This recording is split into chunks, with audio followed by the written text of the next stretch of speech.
Hello guys, welcome to my channel. So ఈరోజు మా ఇంట్లోకి ఏంటి అంటే పలావ్ అండ్ చికెన్ కర్రీ అనమాట. పలావ్ అయినా అనుకోవచ్చు, బిర్యానీ అయినా అనుకోవచ్చు.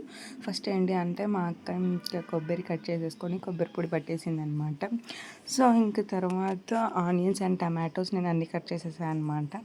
సో కొబ్బరి పౌడర్ చేస్తుందని చెప్పా కదండి. ఫస్ట్ కొబ్బరి పట్టిన తర్వాత దాంట్లోకి ఎల్లిపాయలు వేసిన తర్వాత ధనియా పౌడర్ అన్నీ వేసేసి మంచిగా మిక్సీ పట్టిందనమాట. చికెన్ని మంచిగా కడిగి పెట్టేసింది. ఇంకా స్మెల్ ఏదైనా ఉంటే వెళ్తుంది కదా అనేసి. సో ఆ లోపు కూడా ఇంకా రైస్ కూడా మంచిగా నానబెట్టి పెట్టింది. అల్లం పేస్ట్ ఇలా అయ్యిందనమాట. ప్రిపేర్ చేసుకుని న్యాచురల్ అల్లం పేస్ట్ అనమాట. సో ఇంకా టమాటాస్ అన్నీ కట్ చేసుకొని గ్రేవీ కన్సిస్టెన్సీలా చేసుకోవచ్చని ఇలా గ్రేవీలా చేసిందనమాట. టొమాటోస్ మిక్సీ పట్టి. సో ఇంకా తాలింపుకి ఇంకా ఆయిల్, జీలకర్ర గింజలు, ఆవాలన్నీ వేసేసి ఆ టమోటా పేస్ట్ వేసేసి మంచిగా ఆయిల్లో ఫ్రై అవ్వనివ్వాలి గైస్. మంచిగా ఆయిల్లో ఫ్రై అయిన తర్వాత మనకి తెలియాలి అంటే ఆయిల్ పైకి తేలుతూ ఉంటుంది అనమాట. అప్పుడు మనం కనుక్కోవచ్చు టమాటో గ్రేవీ అన్నది ఆయిల్లో మంచిగా ఫ్రై అయ్యిందనేసి. ఇంకా ఆ లోపు కొంచెం అల్లం వెల్లుల్లి పేస్ట్ వేసుకొని అది కూడా మంచిగా ఆయిల్లో ఒక 5 మినిట్స్ మగ్గనివ్వాలి అనమాట. లేకపోతే అల్లం పేస్ట్ స్మెల్ అన్నది అలానే వస్తుంది. సో అది మగ్గిన తర్వాత ఇంకా చికెన్ అనేది అందులో వేసేసుకొని మంచిగా ఇంకా వాటర్ రిలీజ్ అయ్యేంత వరకు బాయిల్ చేసేసుకోవాలి. చికెన్ అంటే ఒక ఎమోషన్ అంటాం, బట్ కొంచెం తినేసరికి చికెన్ ఇంకా చాలురా అనిపిస్తుంది. సో ఇంకా చికెన్ కర్రీని మంచిగా మిక్స్ చేసి ఇంకా మూత పెట్టేస్తుంది గైస్. దాంట్లో వాటర్ రిలీజ్ అయ్యేంత వరకు మంచిగా బాయిల్ అవుతుంది కదా అనేసి. సో అలా అనేసి చేస్తూ ఉంది. ఇలా అక్కగారు వస్తే ఇంటికి ఎంత బాగా హ్యాపీగా ఎంజాయ్ చేయొచ్చు, అక్కవారు చేస్తారు కదా అనేసి. సో ఇంకా ఇలా చికెన్ కర్రీ అన్నది చేస్తూ మాట్లాడుకుంటూ ముచ్చట్లు పెట్టుకుంటూ ఉన్నామన్నమాట. సో చికెన్లో అన్నది వాటర్ రిలీజ్ అయ్యాయి.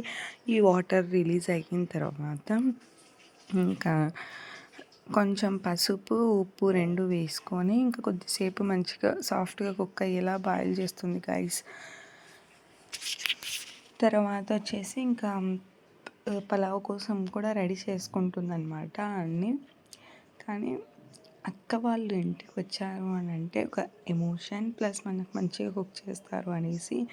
సో ఇంకా ఉప్పు, పసుపు వేసేసుకొని దాన్ని మంచిగా మిక్స్ చేస్తుందన్నమాట. మిక్స్ చేసేసిన తర్వాత ఇంకా దాన్ని మూత పెట్టి కొద్దిసేపు ఒక 10 మినిట్స్ అలా మంచిగా కుక్ అవ్వనివ్వాలి అనమాట. తర్వాత ఇంకా పలావ్ ఆర్ బిర్యానీ ఏదైనా అనుకోవచ్చు మీరు.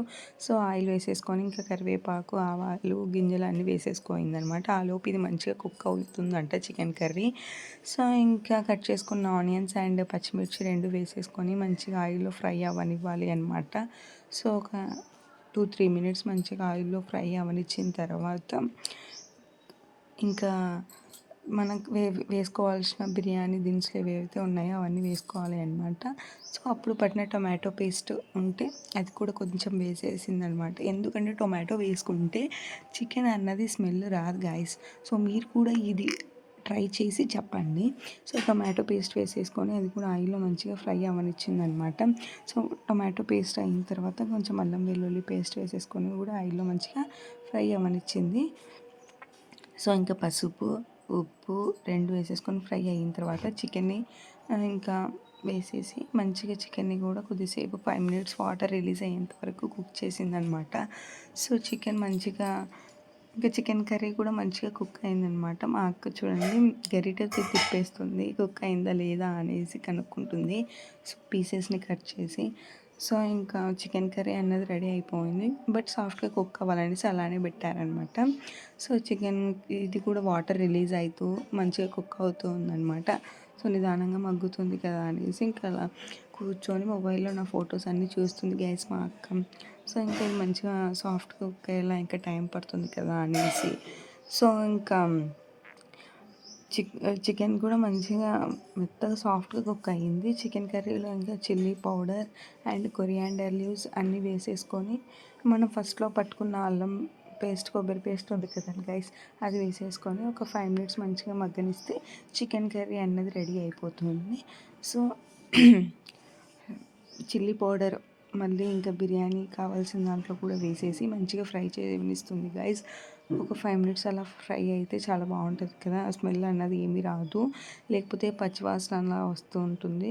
సో ఇంకా ధనియా పౌడర్, చిల్లీ పౌడర్ 2 వేసేసి ఒక 5 మినిట్స్ వేసేసుకోవాల్సిన మసాలాస్ అన్నీ వేసేసుకోవాలి. గరం మసాలా, చికెన్ మసాలా, సో అన్నీ వేసేసుకొని ఇంకా కొంచెం కట్ వేసేసిందనమాట. కట్ వేసేసిన తర్వాత మనం సిమ్లో పెట్టుకొని తిప్పుకోవాలన్నమాట, లేకపోతే కడ్డు అన్నది విరిగిపోతుంటుంది. సో అలా అనమాట. తర్వాత వచ్చేసి ఆ కడ్ని ఇంకా మంచిగా సిమ్లో పెట్టేసి మంచిగా గరిటెతో మిక్స్ చేస్తుందనమాట.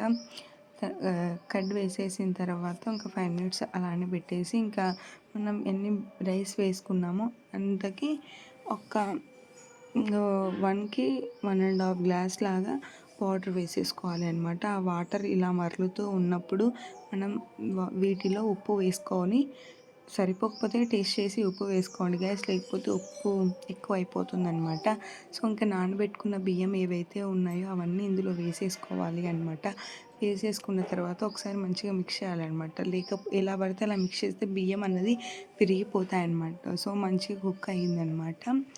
సో కుక్ అయిన తర్వాత ఇంకా తేమ తడి అలా ఏవైనా ఉన్నా కూడా ఒక 5 మినిట్స్ ఆర్ 10 మినిట్స్ మంచిగా కుక్ అవ్వనిస్తే ఇంకా tasty pulao and chicken curry ready అయిపోతుందన్నమాట. సో ఇంకా నేను థంబ్నెయిల్స్ కోసం అనేసి ఫొటోస్ దిగేదాన్ని లాస్ట్లో అప్లోడ్ చేసా. బాయ్ బాయ్ గైస్, సబ్స్క్రైబ్ చేసుకోండి. Lot of love.